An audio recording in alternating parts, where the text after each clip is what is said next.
What's up, social media? It's your favorite blogger and only crazy coach, Tony, coming to you with episode 3 in season 2 with Controlling Your Crazy. And I promise you, we are going to bring our non-existent boyfriends back for the final time with this particular episode, right? And we're asking them all the questions that you want the answers to.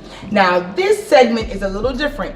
Normally, I'm the creator of every question, right? But this time, I've got questions from the women. They've sent me questions, and I'm going to ask our non-existent boyfriends these questions, okay? So let me reintroduce our panel. We have Mr. Adrian here. Welcome back. We have GS, thank you, and we have Mr. Curtis. All right, so I'm gonna get right into it. These are questions that the ladies have asked. They kind of put Tony out of the equation and they want me to ask the questions that they want the answers to particularly. Okay, so I'm gonna start right here in the middle with GS. I got a question for you. All right, from one single woman, she says, why do men make plans with you, cancel at the last minute, then call you crazy when you call them out on their behavior? Answer that. He's not into it like that. So that's why he calls her crazy? No, I don't care about the part of him calling her crazy, but if he's canceling at the last minute, it's a continuous thing.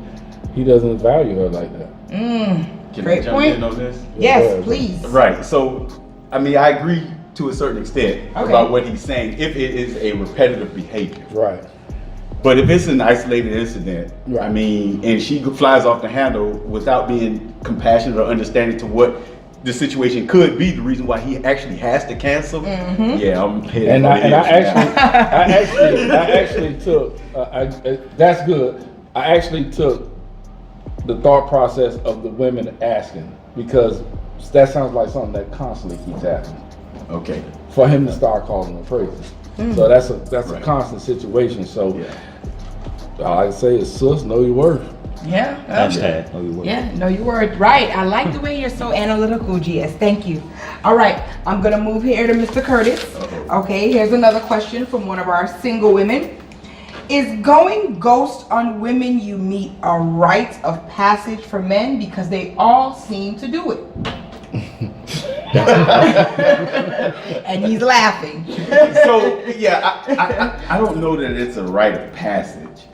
But I'll just put it to you this way: if a man just gets ghost, there's something wrong. With who? The man or the woman? It's probably her. He doesn't know how to tell her. Oh. I had a movie. I'm not that into you. Yeah. He's just not that into you. Yeah, he doesn't know what to say. He doesn't know, or maybe he feels that she's so into me, this is gonna break her heart. Let me just fall back. Or, if I could chime in, two things. One, I wouldn't say something's wrong with her. For him. Yeah, For him. But something is just not gelling, right? Right. But I would also say that it goes back to when we talked about that communication piece, in that men are not groomed and socialized to be communicative. So something could be going on with him, but he doesn't know how to tell. He doesn't know how to communicate. He could be faced with an insecurity that he doesn't want her to discover, or he can feel that she's not the best fit for him, and he doesn't know how to communicate that, because again, it goes back to how do I share these feelings and emotions and not. Because he could be used to 10 different women that act the same way, but when we meet this 11th one, and she's not on the same pattern that 10 is, he's like, nah, I'm out. Right. Because I'm used to this. Yeah. Yeah. And you know what? I actually had a friend of mine, a guy that she really liked, went ghost on her. And actually, that was what I told her. It may not be him. I mean, her. I'm sorry. Yeah, it may be him. Absolutely. And I'm a jokester, so I even told her, this man may have warts and he don't want you to see it. You know what I'm saying? So there may be an issue with him that he doesn't want you to know about. So instead of divulging in that, he goes ghost. All right, ladies. So sometimes it's not you, it's him. But unfortunately, he'll write it off and call you crazy. All right. And then last but not least, Adrian, right? I got 3 good questions. So non-existent boyfriends come to your house a few times. They even get the goods. I had to clean that up because she used a few choice words. And when you ask them to take you out, it's a big deal and you're crazy for even going there. So what is that about? You go to her house, she gives you the goods. Now she says, can we go out? And you're tripping. What's up? What's the problem? That's what she wants to know. He said no. He's actually saying I don't know what the problem is with what she's saying. No, I'm okay. I get what she's saying. But I'm just like, I think it's not. I don't know. That's a tough one. What I think is, what has happened in that case is that she led with her vagina. And I was just gonna say, if Right. you're open and active as your legs, he ain't gonna stay for the show. Right. Right. She led with her vagina, and now she wants to curtail that behavior. Gotcha. Right? And I'm not saying that his only interest is her vagina, but his only interest or his main interest could have been to have a sexual relationship with her. And if that's how they're going to start, then that's how they're going to continue. If she wants more, then she has to communicate more.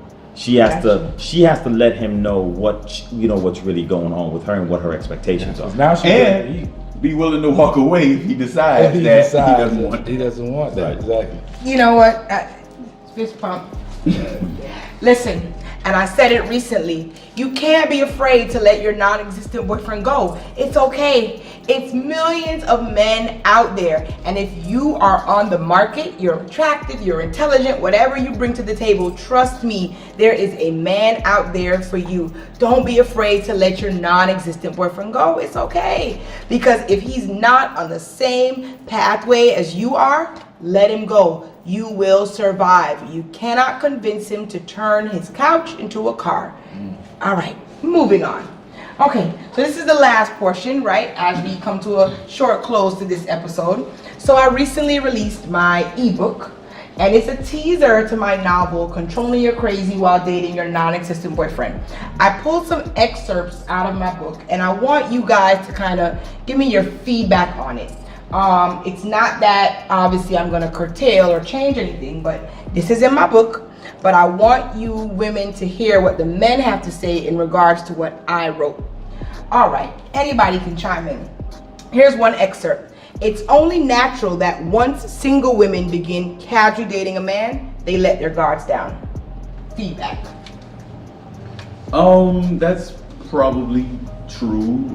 If she's continuously dating him, this is probably somebody that she likes. So, and if you like a person, you're looking to advance that situation, and sure, you would let your guard down to try to let them in to see where it can go. Yeah. So that's probably accurate. Yeah. And in my book, it doesn't help that our women let their guards down and they become vulnerable and then end up becoming crazy. Okay? But it can go both ways too. Okay. Like, because men do have feelings and they do let their guard down as well. Right. So I think a lot of times we don't realize that men are going through the same process that women are in that experience. They're just their process just looks different from how the woman's process looks. So I'm just saying that for men are can potentially be just as vulnerable in letting their guard down in that process. Okay. And here's our last excerpt. Some men are purposely distant or emotionally disconnected when they're dating. Some women can't handle that, but I'm here to say his decision to behave this way is perfectly okay. I agree, and lots of time I think it's temporary too. We men, because we are more physical, more visual, it takes us time. Like, we are very selective about who we give this to. So it may take us a little bit longer, because also most men have issues with being vulnerable. Right. We don't know how to be vulnerable. And case in point, and I'll let one of these other guys chime in, but usually when you turn on your television, you watch the news and you see where this guy lost his mind because she did something and he went way left. Yeah, way killed left, her or, yeah. Hit her with a car, some craziness. Yeah. It's because of that vulnerability that he himself hadn't properly identified how to deal with. That's an emotional frenzy. Yeah. That you have to have some levels of emotional intelligence to be able to cipher through. True. Yeah, True. you definitely don't want to get caught up in a situation where you've given this part of you and you turn around and you're like, God, like I just lost myself. And that's the problem, you know, in these relationships. We lose ourselves trying to be something, you know. gain something. Like when I date and somebody asks me, so what type of woman you want? I never tell them because I don't want you to try to be that Exactly. woman. Yep. I need you to be who you are. Exactly. Don't worry about what I like. I don't Right. like nothing. Right. Yep. And I go like that. Mhm, But I love that. like Curtis said, I've seen guys in jailhouses and, you know, you calling them collect and she ain't answering the phone and now you trying to babysit from the jailhouse. You can't do that. Right? You can't babysit. Yeah. If you doing over, I always said if I ever caught any prison time and it's more than 6 months, find you a new band. Ooh. Okay. I can't. I wait. respect that. I can't. I don't want to sit and wonder what you doing. What you doing, I got right. 5 years. Yeah. And Yeah. oh, I'm gonna wait for you. Yeah. Get out of here. Yeah. I ain't gonna wait for you. That's a whole other episode. Listen, this is the most that we've ever gotten out of our non-existent boyfriends. I hope you loved it. I loved it. Gentlemen, thank you so much. You know, giving us the answers that the women are craving for. Until next time, you can find me on IGTV and YouTube. It's your favorite blogger and only Crazy Coach Tony. Peace.